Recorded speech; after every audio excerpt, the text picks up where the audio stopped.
Boa noite.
मैंने binder रखे वहां पे आपको ये फॉरवर्ड करके नीचे उनके स्मॉल से फॉरवर्ड ना बाद में बताइए उस बैक स्ट्रक्चर ठीक है तो सबसे स्टार्ट होता है वो गवर्नमेंट को ना मतलब कि टाइम नहीं कैसे परवाह गलत सही आप इसमें ना आवाज तो सपोर्ट पाता बराड़ी ताकि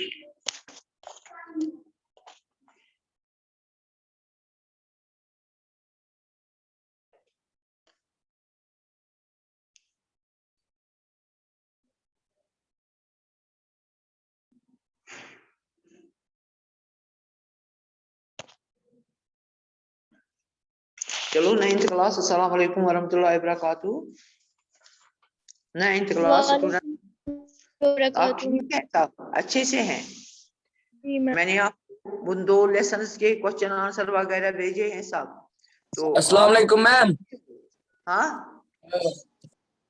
वो देखिए आपने हाँ जी यस मैम यस मैम। चलो अब इस तरह से आपका सिलेबस जो था वो खत्म हुआ मैंने पूरा किया आपका सिलेबस आज आप सब निकालो पेज नंबर 145 145 पेज नंबर आप निकालो तो मैं आज आपको फिर से समझाऊंगी नज्म जो अहम चीजें कुछ है जो आपको पता होनी चाहिए वो मैं आपको फिर से पढ़ाऊंगी और फिर से समझाऊंगी तो इस तरह से आज मैं जो समझा रही हूँ आपको वो है नज्म पेज नंबर आपने देखा साहब 145 है पेज नंबर 145 145 उर्दू में नज्म के जो माने हैं इंतजाम जब कोई शादी वगैरह होती है या स्कूल में कोई फंक्शन होता है तो पहले ही हम उसके लिए इंतजाम करके रखते हैं तरतीब को सजाना जब हम किसी चीज को तरतीब से रखते हैं कि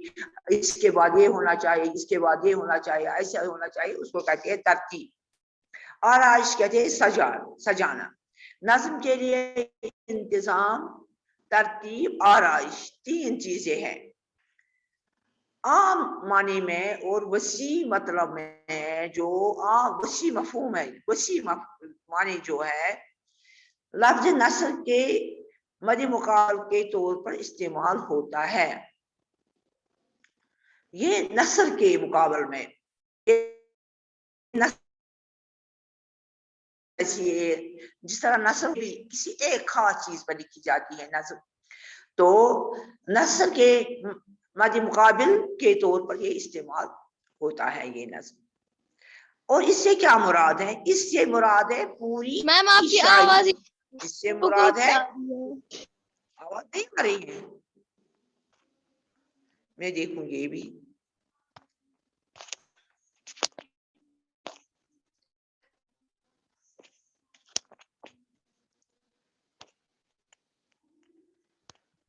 मेरा जो ऑन है ये म्यूट नहीं है आप गौर से सुनो तो आएगी आवाज तो इससे मुराद जो है वो पूरी शायरी होती है यानी कि एक ही मौजू पर नज़म लिखी जाती है इसमें क्या होता है वो तमाम असनाफ असालीब शामिल होते हैं असनाफ होते हैं नज्म को भी गजल को भी मसनवी को भी रुबाई को इन सब को असनाफ कहते हैं सनफ इसकी वाहिद है सनफ जो भी इसमें होनी चाहिए वो सब इसमें होते हैं और तौर तरीके भी सारे इसमें शामिल होते हैं ये हायत जो इसकी होती है इसकी बनावट जो होती है ये जिस तरह से बनाई जाती है उस एतबार से नस्र नहीं होती है जो भी शायरी है इस्तिलाही मानों में हर एक शायरी जो है वो नज्म ही है गजल के अलावा गजल तो अलग होती है गजल के हर शार के माने जुदा गाना होती है एक शार में एक बात मगर नज्म जो होती है एक ही मौजू पर लिखी जाती है उसी तरह से बाकी मसनवी रुबाई किताब वगैरह एक ही मौजू पर ये सब लिखी जाती है आम तौर पर जो ये नज्म اس کا ایک ہی مرکزی خیال ہوتا ہے, ایک ہی خیال پر یہ لکھی جاتی ہے اور اسی کے ارد گرد ساری نظم بنائی جاتی ہے. ایک خیال کے مقابلے میں یہ ایک نظم بنائی جاتی ہے اور لکھی جاتی ہے, مصنف اس کو لکھتا ہے. یہاں پر آپ کے اس حساب میں ایک نظم ہے تعلیم سے بے توجہی. تو یہاں شاعر نے بتایا کہ اگر ہم تعلیم نہیں پڑھیں گے تو ہمیں کیا ہوگا, کیسے مشکلات سامنا ہوگا. تو یہی بات اس لیے اس نظم میں بیان کی ہے. اسی طرح سے نظم میں ایک ہی بات بیان کی جاتی ہے. اس کے لیے کیا ضروری ہے, ارتقاء, تدریجی یہ خیال جو ہوتا ہے وہ اس کی اہم خصوصیت یہ ہے. خیال کا تدریجی ارتقاء نظم کی ایک اہم خصوصیت اس کو بتایا گیا ہے. طویل نظموں میں ارتقاء واضح ہوتا ہے, کیسے ہم اس کو شروع کرتے ہیں ختم کرتے ہیں. نظموں میں ارتقاء واضح نہیں ہوتا, ارتقاء اس پہ اچھی طرح سے نہیں دکھایا جاتا ہے. اکثر بیشتر ایک ہی تاثر کی شکل میں اس میں بیان کیا جاتا ہے, ایک ہی خیال اس میں بیان کی جائے. نظم کے لیے حیت کی کوئی قید نہیں ہے, کیسی نظم بنائی جائے, کس قسم کی نظم بنائی جائے اور نو موضوعات کی, کس موضوع پر.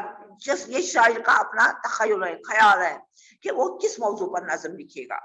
چنانچہ اردو میں غزل مثنوی کی حالت میں نظموں کے علاوہ آزاد مورا نظمیں بھی لکھی گئی ہے. آزاد مورا مثنوی کی حیت جو ہوتی ہے, حالت جو ہوتی ہے, بناوٹ جو ہوتی ہے, نظموں کے علاوہ آزاد مورا نظمیں بھی لکھی گئی ہے. اس طرح کوئی بھی موضوع نظم کا موضوع, کسی بھی موضوع پر نظم لکھی جاتی ہے. جو اس کی بناوٹ ہے, اس کے لیے حیت کے اعتبار سے اس کی 4 قسمیں ہو سکتی. کیا کیا چیزیں اس میں بیان کی جاتی ہے نظم ہے, کن کن چیزوں کی پابندی کی جاتی ہے, وہ یہ ہے. پہلی ہے پابند نظم. ایسی نظم ہے جس میں بحر کے استعمال اور قافیوں کی ترتیب میں مقرر اصول کی پابندی کی گئی ہو. پابند نظم اسی کو کہتے ہیں. جس نظم میں بحر اور قافیوں کی ترتیب, بحر کہتے ہیں, قافیہ کہتے ہیں کہ جو ایک شعر میں 2 مصرے ہوتے ہیں اور دونوں مصرے ایک ہی وزن پر ختم ہو جاتے ہیں, اس کو کہتے ہیں ہم قافیہ. اور جب بحر ہم ردیف بھی ہوتا ہے, تو جب یہ دونوں چیزیں ہوتی ہے تو نظم ہم بحر ہوتی ہے, اس کا کنارہ ایک جیسا ہوتا ہے. تو اسی کو کہتے ہیں جس نظم میں جس میں بحر کے استعمال اور قافیوں کی ترتیب مقرر اصول کی پابند کی گئی ہو, وہ اس کو کہتے ہیں پابند نظم. وہ پابند نظم ہوتی ہے. تو اس کے بعد ہے نظم مورا. پہلی ہے پابند نظم, دوسری ہے نظم مورا.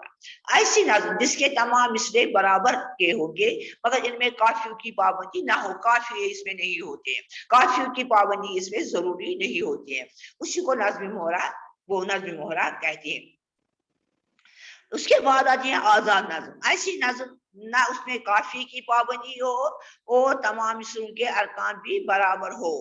قافیوں کی پابندی نہیں ہے, ارکان جو ہوتے ہیں, رکن کی جمع ہے, وہ برابر ہو. یعنی جس کے مصرے چھوٹے بڑے, اس میں چھوٹے مصرے بھی ہوتے ہیں, بڑے مصرے ہوتے ہیں, اس کو آزاد نظم کہلاتے ہیں. وہ آزاد نظم وہ کہلاتی ہے. چوتھی قسم ہے نثری نظم. نثری نظم چھوٹی بڑی نثری سطروں پر یہ مشتمل ہوتی ہے. اس میں نثری سطح جیسی ہوتی ہے. اس میں ردیف, قافیے اور وزن کی پابندی نہیں ہوتی. نہ ردیف ہوتی ہے, نہ قافیہ ہوتے ہیں, نہ وزن ہوتا ہے, اس میں کچھ بھی نہیں ہوتا. آج کا نثری نظم کا رواج دنیا کی تمام زبانوں میں بہت عام ہے. یہی ہے نظم. یہ آپ کو یاد رکھنا ہے. یہ آپ کو 10th میں بھی آتی ہے, 9th میں بھی آتی ہیں. تو 9th میں نے آپ کو پہلے بھی نظم سمجھائی ہے اور اس کا نوٹ میں نے آپ کو بھیج دیا ہے.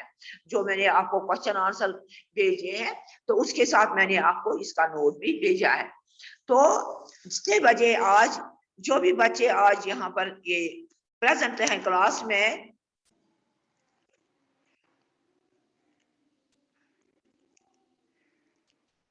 جس بچے کو میں بتاؤں گی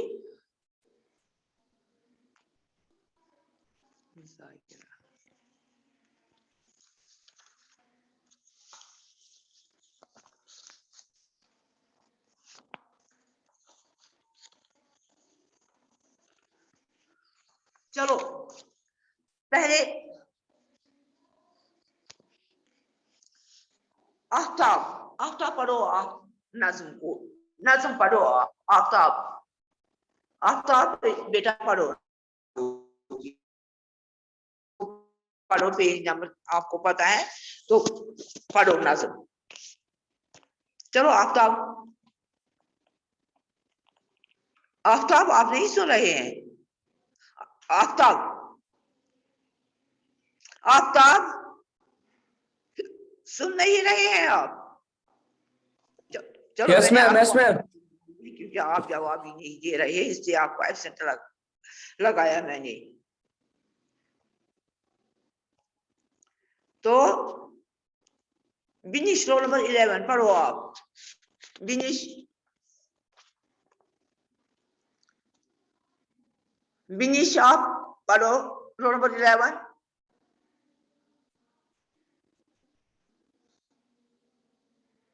बिनिश,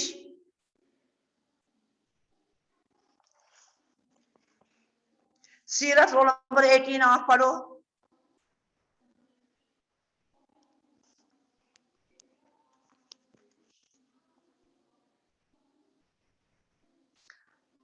पहले बहुत सारे बच्चे, अब इस वक्त यहाँ पर सिर्फ 4 बच्चे हैं, तो जिसको मैं पढ़ने के लिए कह रही हूँ कोई भी नहीं पढ़ रहा है। आप कहाँ चले जाते हैं फिर? सफी महरीन, जी मैम क्या पढ़ना? यही नज्म पढ़ो आप, पढ़ो नज्म।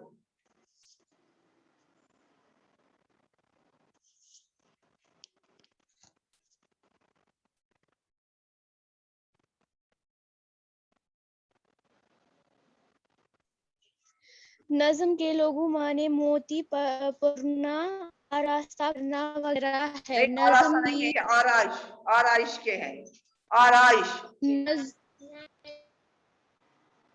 हाँ,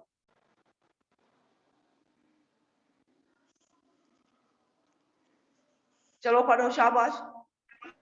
की दीगर तमाम किस्मों और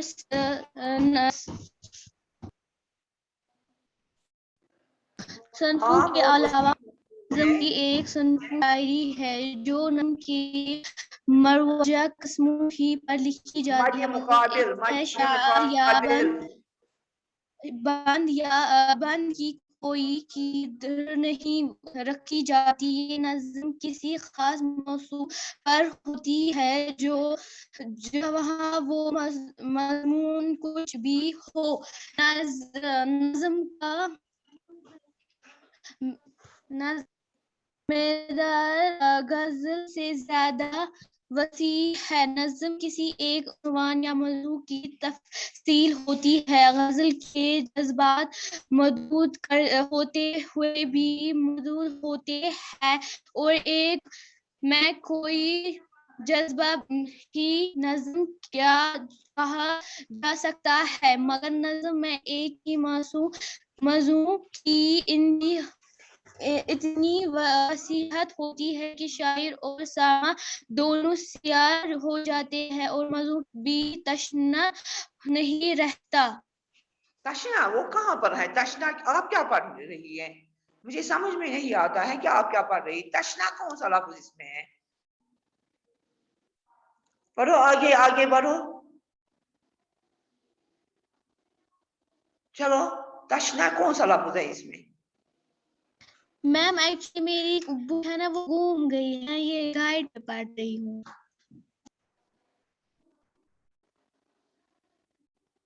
चलो, अब जिन जिन बच्चों को मैंने कहा पढ़ने के लिए उनमें से कोई नहीं पढ़ रहा है, कोई भी वहां अटेंड नहीं था। रोल नंबर 23 है present, roll number 23। Ma'am no 23 कोई नहीं है उधर। चलो फिर ठीक है, वहां पे है ये भी 11। रोल नंबर 6 उसमें आप पढ़ो।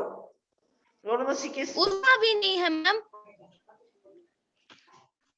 वो चली गई है, पहले वो आई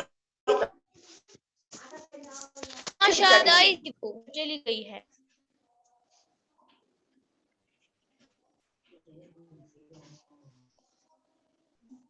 زارا آپ پڑھو. زارا زارا پڑھو اس وہ سے بھی آگے. نہیں ہے میم، وہ بھی نہیں ہے. ہاں سب چلی گئی ہے. میں نے تک تھے انہیں کو میں نے پریزنٹ رکھا، باقی صاحب کو میں نے ایبسنٹ لگایا ہے. چلو جب آپ کو انٹرسٹ نہیں ہے پڑھنے کے ساتھ تو آج کے لیے بس اتنا ہی. میم میں نے پڑھا. ہاں آپ کو پریزنٹ لگایا. Okay ma'am.